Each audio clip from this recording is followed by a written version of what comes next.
Hey everybody, welcome back to the Chat GTM podcast. This is Michael Becker reporting to you live here from sunny San Diego on Coronado Island at the Lowe's Hotel and Resort. We've had a fantastic couple days of the Restaurant Franchising and Innovation Summit, and now is the last day. We've got some last keynotes here that we're going to be listening to, and we're doing some last podcasts but they also say save the best for last. And I'm here with my good friend, Mr. Daniel Martinez of QS. Daniel, good morning. Good morning. Doing well. How's your coffee today?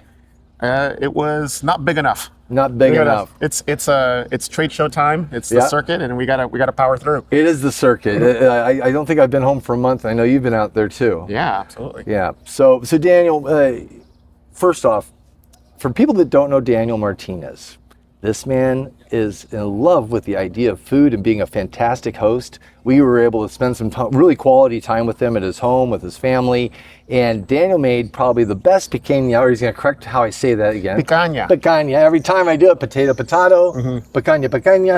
But anyways, he is a fantastic chef. He threw down a golden beet salad. He threw down the picanha. He made some wonderful new potatoes. And he is a sommelier at heart and had some wonderful wine that we, outside of myself, all enjoyed. But I sat there sniffing that thing, wishing I had made the decision not to drink too much wine anymore. But I digress. Why do I mention that? Because I believe in business, and you probably do too, that you buy from people you like and people you trust, people you actually want to spend time with. I measure the quality of an executive is would I invite them over to my house for dinner? It's not a bad way to start, right? Absolutely. And so we spend some real quality time together, and I'm passionate about Daniel's work because Daniel's a good person. He's super smart, and he came from a place that, does some really big business and decided to do his own thing and take all those things he learned and really truly help people and businesses grow and develop their infrastructure in a way that will help them succeed. Is that a pretty good summation? Yeah, absolutely. Yeah. I mean, what I do is I help operators to kind of adopt a more mindful approach about the way that they're incorporating their technology infrastructure to help as they grow their brands. So typically a restaurant goes out there and they say, let's grow our business. They're thinking about their financing. They're thinking about all the restaurant technology and things that they need in order to help their business thrive. But oftentimes they're not thinking about the underlying infrastructure until they've already gotten to a point where it's painful to make those changes. Yeah. And then you delay. And that's what I do is I help them to basically do it right the first time, build a foundation that will last, that's durable, and allows all their technology to just work. So back in the day, you'd have a restaurant, you had a cash register, you'd serve some food, and that was it.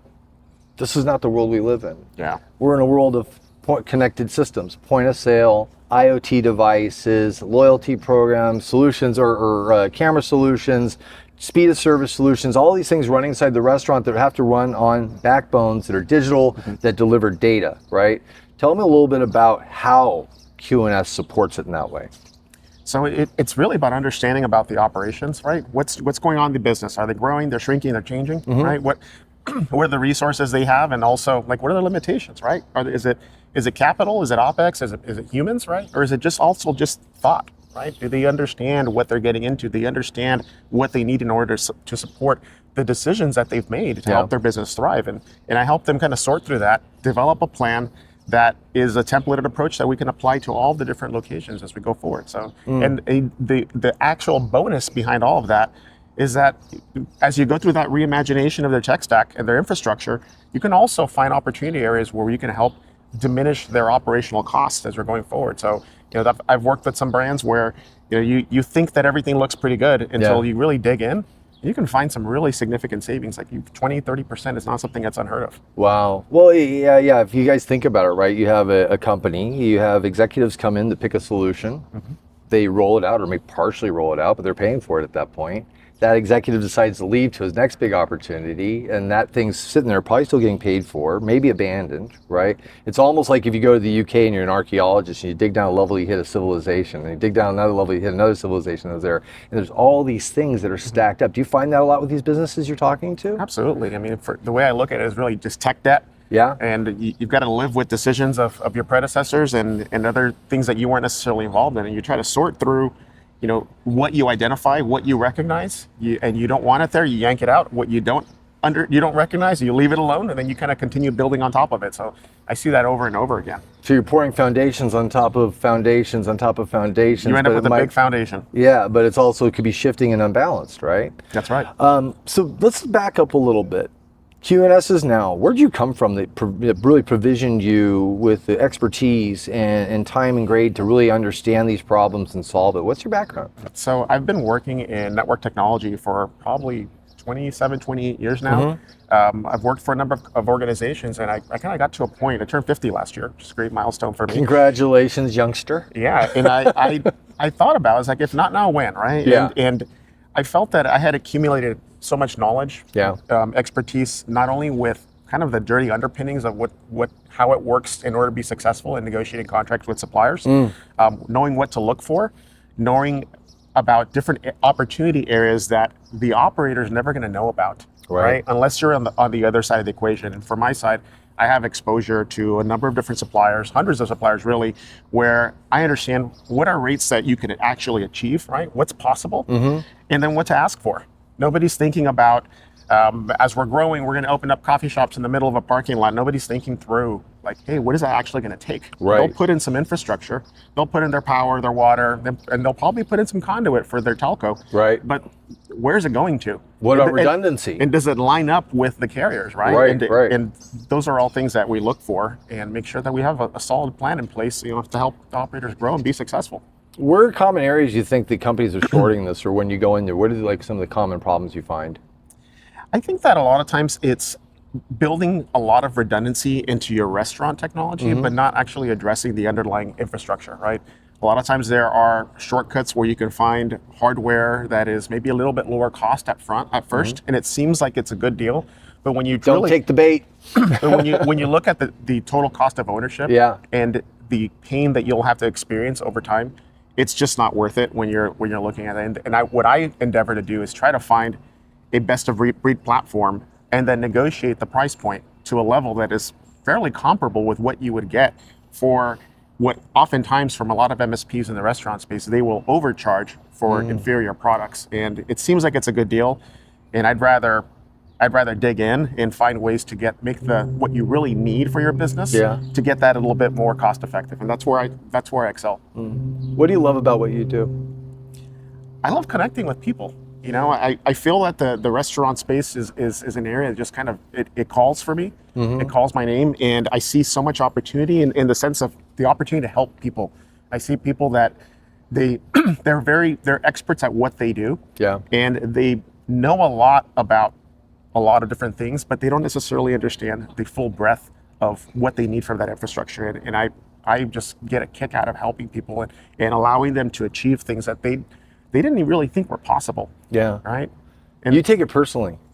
Absolutely. I mean, this is not a insignificant thing for me to go out there on my own and decide to, hey, I'm going to launch a new business. Yeah. And make a difference for people. I was having a conversation with someone earlier, and we talked about there are like really interesting brands, right, that are already well developed, and I love to work with everyone, right? Anybody, I can scale from anything from 10 locations up to 1,000, no problem.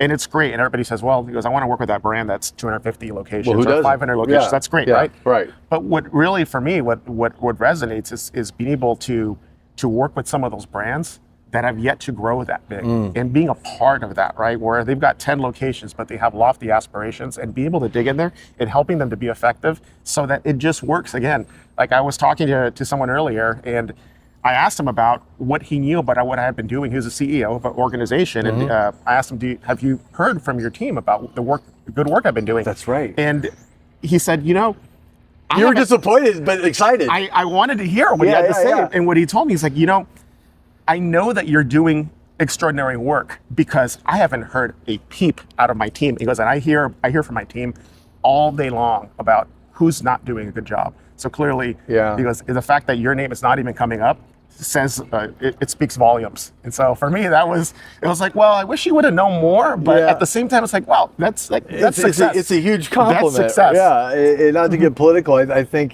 great technology should be like great government. You just don't hear from it; it does its job. Right. Absolutely. No, that is a massive compliment. And when I watch you, Daniel, I've seen you get choked up when you talk to people. Yeah. Because you feel what's going on there. You take it personally, and I think that's a different level of ownership. You're not a vendor. Yeah. You're not a vendor. You're a partner. I think that in business, right? If you really care and it's important, it's not just about making money. And it doesn't mean that people shouldn't be able to make a healthy profit what they're doing. But at the end of the day, it's like, are you really impacting people's lives in a positive way, or are you just a guy? Yeah. Right. And I don't aspire to be just a guy. Right. I aspire to be a change maker, to help to be a thought leader and someone that people can call up and trust and say, Daniel's going to steer me the right direction. I believe that. I believe that firmly. I believe that with every inch of my soul about you. I mean, if I've learned anything over the last couple of days, how much you truly care about people, it's actually astonishing. I've gotten choked up watching Daniel talk about some things. If I take a moment just to talk to you guys, Daniel's a ride or die partner. He's somebody that's going to go through and make sure you're anchored to it. It's not like I collected a check and I don't give it. That's what happens. He's going to make sure it happens because that's how much he cares about the people he works with. It's not a paycheck. His KPI is, did I do what I was here to do, and did I help my client get to where they want to go? That's right. Yeah. Thank you, Michael. No, absolutely, dude. I mean, 100%. I couldn't tell you how much I admire this man for who he is, what he does. There's very few people like Daniel out there in the world, and honestly, if I could give any endorsement, it's just have a conversation with him. You'll find out. You'll feel immediately what I'm talking about right now. Not to get too gushy, but we work long hours. We work in an industry that's demanding. It's hyper competitive. We have pressure all the time. And we have people that'll collect our money and happily go running off into the night going, okay, you're not my problem anymore. This is not that guy. Mm-hmm. And so much so he's put his time on the line, his success in his business, because he knows in his heart, if he can partner with somebody, he'll be able to deliver the results that you're looking for. And that's something that not a lot of people are doing. They're going to say, yeah, I got another client, I got another client. Yeah. It's not that. It's not notches in your business belt. It's what can I deliver? What can I do? Because Daniel doesn't look at that. He looks back with pride. What did he accomplish? Yeah. What did he do?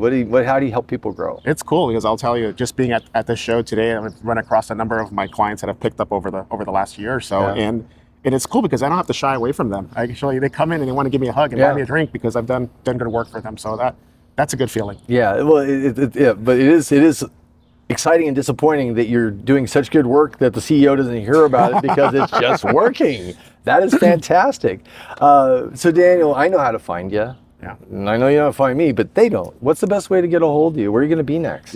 God, I think the next stop is going to be RLC next month. Okay. I gotta get my sleep in. Yeah. Recharge and be ready to go. But that's because he had to deal with me for a couple of days. It wasn't the show. Yeah, you can find me on LinkedIn, and I've got my website it's a QNS now, QNSNOW.com. Fantastic. Well, Daniel, it's always. Thank you, sir. One of these. It's always a fantastic pleasure to be around this guy. So if you have any questions about Daniel, ask me.